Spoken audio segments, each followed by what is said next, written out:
It's been a fun night here on Open Line, talking about animal adoption at the Nashville Humane Association and the Betty White Challenge, which is remembering her through donating to local shelters. So Kenneth is joining us. If people want to help others or if people need help themselves, tell us a little bit about your pet food bank operation. Yeah, so we've got a pet food bank that happens every Wednesday, and it's available for Davidson County residents. And basically what it is, these are people that are responsible pet owners, but for whatever reason, you know, they may have fallen on a little bit of a hard time and they don't want to surrender their pets, but they do want to keep feeding them. And so, you know, that's where the monetary donations we were talking about before. This is also run by donations, and people donate to the food bank, but we will provide them with the food that they need. Cat litter, do they need treats for their dogs? The temptations for the cats, like we will give them what they need.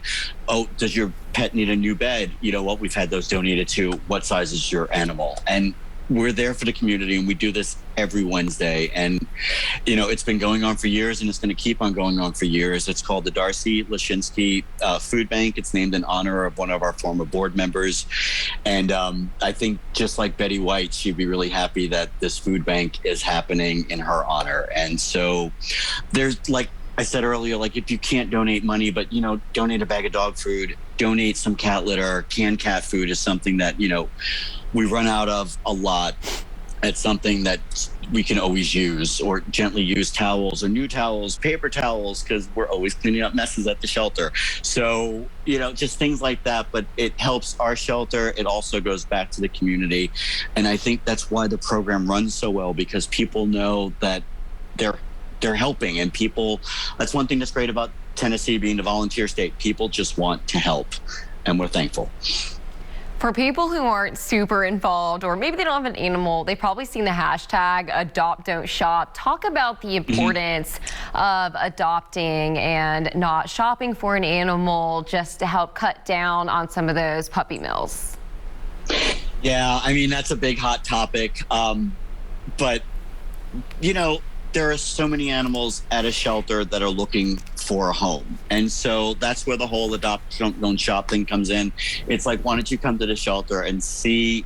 You never know what you're going to find. Like, let's just go back to Cooper. It's like he's a little Chihuahua mix. You know, you can get him at a shelter versus, you know, purchasing a pet somewhere else. And, but, you know, so, you know, please come to the shelter. You said Adopt Don't Shop, and my friend Woody Wood over at the Woody and Jim show, he says that all the time. Every week I visit them and we do a pet of the week visit, and that's how he ends the video. Adopt Don't Shop. So when you said it, Woody Wood's voice was in my ear. Did I see something on your website? Do you guys also allow for like birthday parties at the shelter, or can people go to tours? Just tell us maybe about some of those community programs viewers might not know about. We do have community programs like that. Right now, they are on hold just because of what's going on with the pandemic, and we are trying not to have too many people in our facility at one time. You're more than welcome to come for a tour. Give me a call. I will walk you around. But I mean, this will, you know, we're learning every day what's going on. And as, you know, once we can open our doors to more people, that will come back and be a part of you know, ways that we can, you know, give back to the community. So tell us a little bit about some of the animals you've personally adopted. I'm sure they have some pretty good stories, especially since you said, did you have 2 dogs and 2 cats? I have 2 dogs and 2 cats. I've had, the most at one time was 7, and 5 of them have come from Nashville Humane. It started with Harry Potter, who was a cat that I foster failed with. Then it started with One-Eyed Willie, who's in another room, like, I'm not going to be a part of this Zoom. He was another cat that I foster failed. And then there's Seaweed, who's a black cat that I also foster failed. And then I put myself on the do not foster list when it came to cats because I can't seem to bring them back. And then Luke is a dog that I adopted. He was a senior I was talking about. And then Rosebud, who popped up. She's my most recent adoption. That was 5 years ago. I've been pretty good. She was also an adoption. And that was 5 years ago. And I just knew the second I saw that she was mine. But the only dog that I have, Sanchez, who's sleeping right now, he's the only one that's not from Nashville Humane Association, but he did come from a rescue when I lived up in Brooklyn. So he's my first rescue. I feel like I hear it time and time again. Some people may be interested, they like animals, but they're just like, I don't have time for one. What would you maybe say to them, especially if they had maybe some free time during the pandemic? That's really good. We can go back to fostering and volunteering. If you really have a passion for animals, but maybe you think you don't have the home life for one, why don't you come on in and, become a volunteer? And then you can spend time on your own schedule with an animal and walk out our doors knowing that you brushed a homeless cat and made it feel good and made it purr, or you walked a shelter dog that even though he may have marked a couple of bushes before, he was happy to do it again. And it's a really good feeling. You can give back that way by just giving to the animals, and they're going to show you their appreciation. And that's the way of doing it. Or maybe foster. Sometimes foster commitments can be 4 to 6 weeks. Sometimes they're just 2 days. So maybe there's a way that, this is a good trial run for you. If I'm really ready for a pet, let me find out this way by fostering one. So there are options for you. There's never any pressure to adopt. It's got to be right for you. And we're going to try to make the perfect match when you come to our shelter and visit, because we just want them all to have the perfect home, like yours.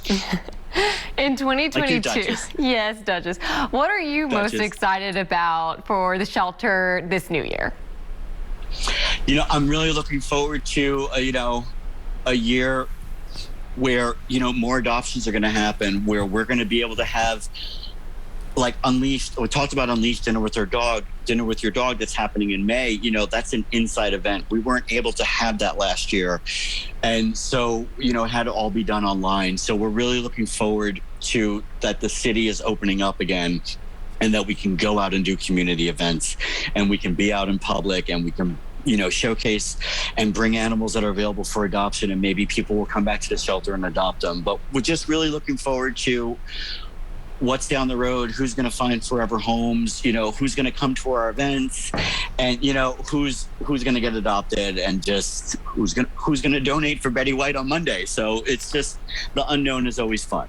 You bring up a good point. I know for a lot of fundraising with nonprofits, it was really hard not being able to have those big fancy galas and those things that brought in money in the past. And now we're seeing this conversion with like the Betty White Challenge, where it's like, hey, we're on lockdown again, but donate $5 to a shelter in her memory. Talk about how that has kind of morphed. It's just, every day everything changes, but we really are looking forward to Unleashed. Like honestly, it was supposed to be a February event, but because of what's happening right now and the way the numbers are rising, we just thought it would be safe to not have an inside event happening in February, just 3 weeks away when numbers have been going up. So we did move this event to spring in the anticipation that it's got to get better, right? So that's what we're hoping for. Maybe if people are seeing this, this is their last little nudge to go adopt an animal. What would your final thoughts be for them, and what would you say to maybe make them excited about getting a cat or dog? Okay, so we are open for adoptions 6 days a week. We're open Tuesday through Sunday, starting at 10 a.m. We close at 4 p.m. Sorry, we close at 5 p.m. We do our last adoption at 4. But you know what? Just come on in. What day of the week is good for you, and we'll be open, and come on in, see the animals that are there, and maybe the dog or cat that you're looking for is not there today, but it could be there tomorrow. So you just never know. And our website, it gets updated in real time, so you can kind of window shop before you come visit us, and you can click and see on adopt a dog, adopt a cat, and the photos that you see and the bios that you read, those are animals that are in our shelter. Because the minute they get adopted, the photo comes down. So, and the minute they move to the adoption floor, the photo pops up. So just always check our website, and eventually, hopefully, we're going to have what you're looking for. Kenneth, thank you so much for joining us tonight. I really appreciate it. It was so great catching up, and I really hope some of our viewers might go adopt some of those little new puppies, and hopefully we're crossing our fingers for the Chihuahua with the teeth. Remind me, Cooper, right? Cooper, yes, Cooper. All right, we're going to get Cooper adopted. All right, we'll head to break. Thanks so much.